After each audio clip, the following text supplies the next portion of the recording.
Good day, Elias. Dream Inspire for Dream Properties. Back with you again. And as I'm telling you always, we have something to share. Starting with June, of course, we have something tremendous to share with you.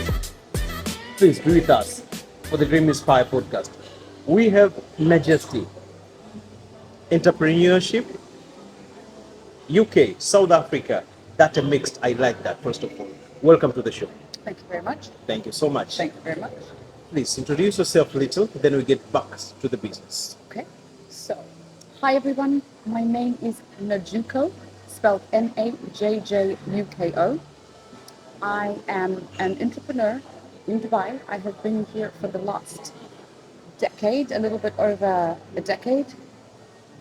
It has been an amazing experience. Of course, to be here. It's been a roller coaster, but it's one of those roller coasters where even when you're down, it's fun. Okay. You might not necessarily see it that way, but it has been an amazing journey. Wow, congratulations.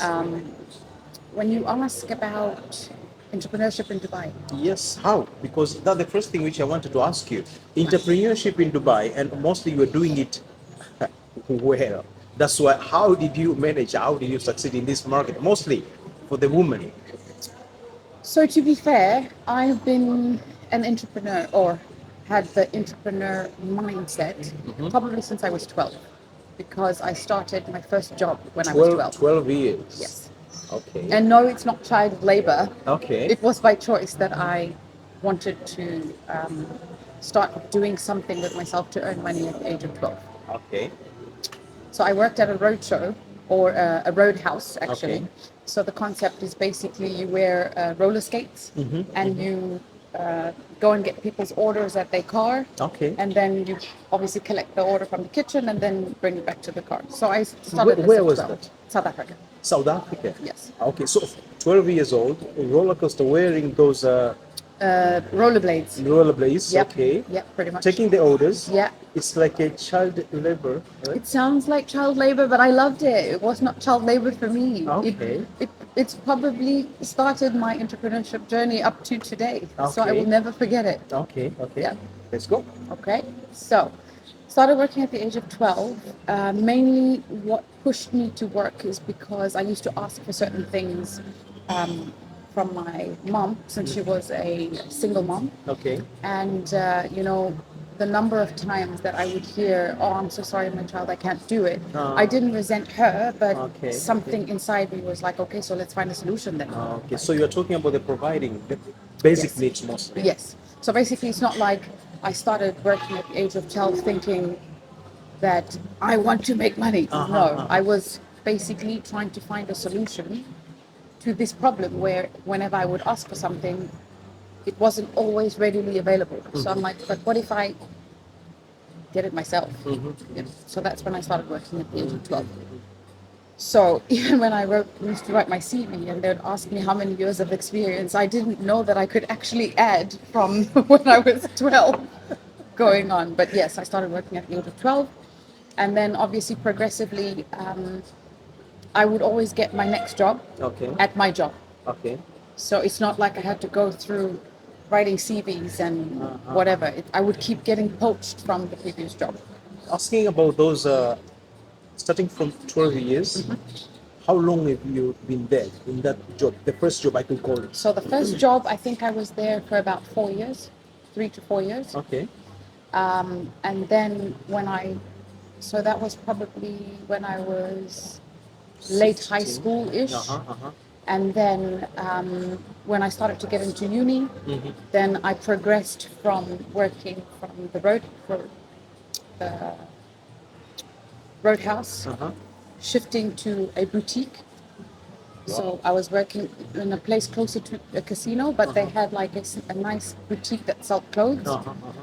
I worked there for maybe about one or 2 years, and then somebody poached me from that company.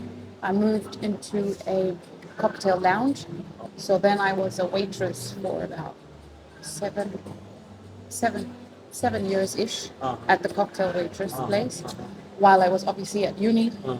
And then after uni, I got a bursary from the company that I worked for, during my practical year.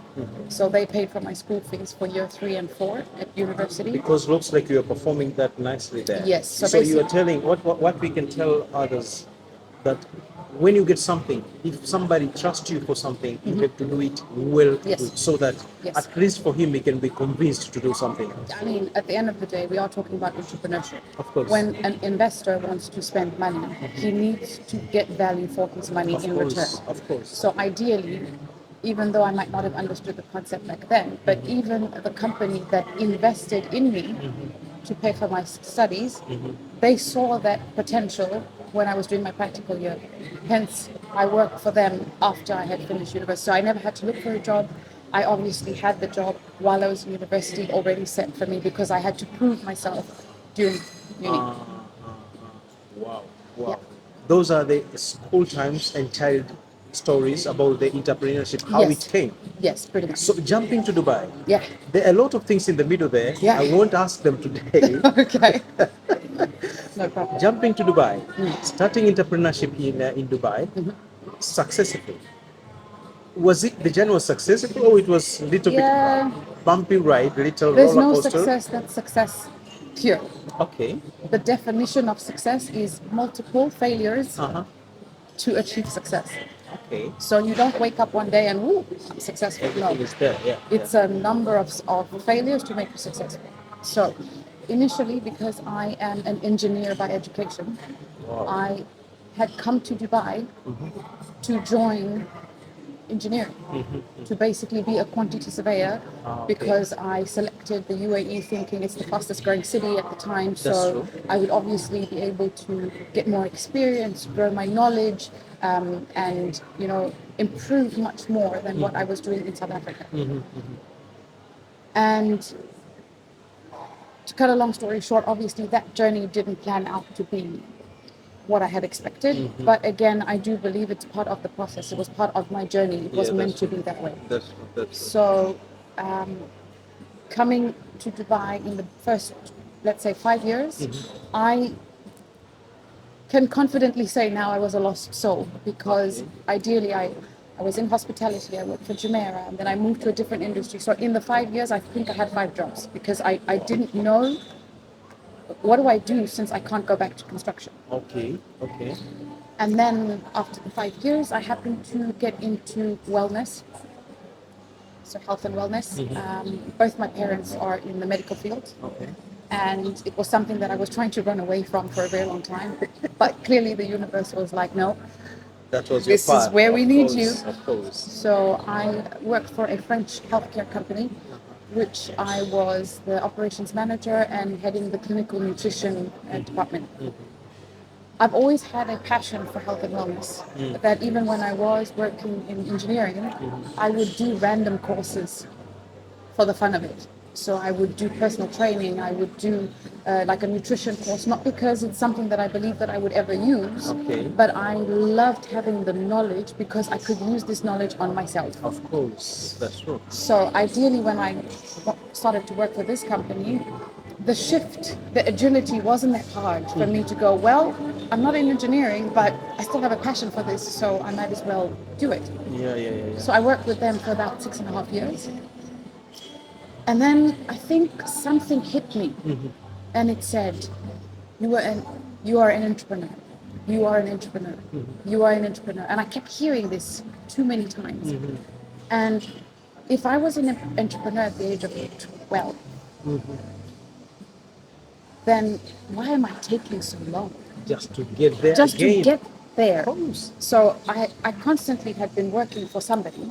And obviously, coming from an African background, you're led to believe that you go to school and then you go to uni and then you find a husband and then you get married and then you buy a house and Buy a car. yes, there is a linear strategy on how you should live life. That's true. That's true. But I broke That chain. that chain, that expected progress. One, by leaving home to come to Dubai. Two, by not getting married when I was supposed to. Okay. So ideally, understanding that I think differently, and I was fighting against my cause. Oh, yeah. So once I understood that this is my cause, I decided that, okay, fine. I'm not going to try one thing and then try another thing and then try another thing. I know that I'm an entrepreneur. So you know what? I took the mud, Yep. put it in my hand, Uh-huh. threw it Throw against it the away, wall, of and I was course. like, whatever sticks, Uh-huh. I will Uh-huh. do. Wow. Investing in Dubai looks like it's not easy for many, Yeah. but for you it was like easy. I could say that it's easy. I wouldn't use the word easy. I use the word easy because I see the journey which you're telling me and also the things which you're sharing on your socials looks like it's a slightly easy and smooth journey to the success. I would say it's not for the faint-hearted. So if you do have a strong character, you can make it look easy. Aha. Okay. If you have a strong character, Yes. you will make it look easy. Yes, because no matter what comes at you, it's almost like you're ready for it. Ah. Maybe physically you think, no, no, no, I don't think I can do it. Or maybe mentally you're like, no, no, no, I can't do it. But one or the other fights for you. So if the mind is weak, the body's like, no, we got this. What you're telling me that Or vice versa. yeah, what you're telling me on that journey of success here in Dubai, Yeah. you have income some failures. Yes, of course, 100%. Really? Yeah, 100%. And you're not sharing in your socials, right? Not for the moment. Not for the moment. I'm actually waiting for the moment where, how do I say? Let us take this exclusive. Yes. The first time here. Yes. The first time in this Dream Inspire. Yes. It's been heard. Yeah. One of the major failure you just encountered here in Dubai. Woo! Exclusive. Exclusive. In Dream Inspire. One of my major failures in Dubai. I think not believing in myself, Okay. Which caused a delay in how I will affect the world. okay. Because if you're looking for a particular incident, it's like I've stayed in certain things longer than I should have. So as much as I loved, let's say, working for the healthcare company, I could have done so much more in 3 years for the universe as opposed to staying with the healthcare company for 6.5 years. Do I regret it? No. But it's almost like, you know, we don't calculate our time on this earth. Most of the times, yeah. So ideally, you want to maximize on the time that you do have on this earth. So if I knew that I could have given to the universe with those 3 years, then I would have left earlier. I don't have any regrets, but I do feel that that is probably one of my biggest failures because I could have given so much more. Okay. And that's why now I'm more determined to give as much as I can to make up for those years and more. Again, I'm back with you. Investing in Dubai. Yes. For African nationalities, investing in anything, talking about the properties, talking about anything, is that easy or it's normal? Talking about the diversity of the UAE nation. To be honest, I wouldn't say it's easy. I guess it really depends where you come from, where you've been educated, and how much of an impact you can give to the UAE. I do believe that the UAE has given a platform for everybody to excel. I do believe it's given a platform for everybody to be able to invest, develop themselves, grow, you know, even for their futures. But unfortunately, due to certain circumstances, certain things don't work in your favor. Okay. Like, for example, sadly enough, a lot of Nigerians are having difficulties trying to set up businesses in Dubai. But now it's like they've painted a brush on the entire nationality as opposed to, let's say, the one or two who have created issues in the long run. Do you get what I mean? I got you. So even if you think about when we were during COVID, when they had said one of the variants had broken out in South Africa, technically, me as a South African national, I wasn't able to go home to visit my family, and my family couldn't come for a long here. time. Same here. And Same here. that's one person who, I don't know what they may have done to affect the country, and then the country affects us. Continent, yes, Exactly. the continent Exactly. in total. So I wouldn't say that is easy, but I don't say it's impossible. I believe when you want something, you'll fight to get it. Of And I course. believe that because the UAE has created a platform where they don't necessarily segregate. Do you get what I mean? If you want to make it, you can. Of course. You just need to know the right people, the right channels, do your due diligence, check what you need to, let's say the documents you need to possess or whatever you need to do your due diligence in advance so that if you do hit that obstacle, you're well prepared for it. Do you get what I mean? I get you. And I believe that any other national, let's say whether it's from South America or from let's say North Asia or whatever it is, everybody has their own difficulties. Yes. But to be able to be one step ahead of the system, do your due diligence. Wow. And you will be able to beat whatever obstacle that comes to you. Okay. Thank you, Najjesty. You're welcome. We will be back.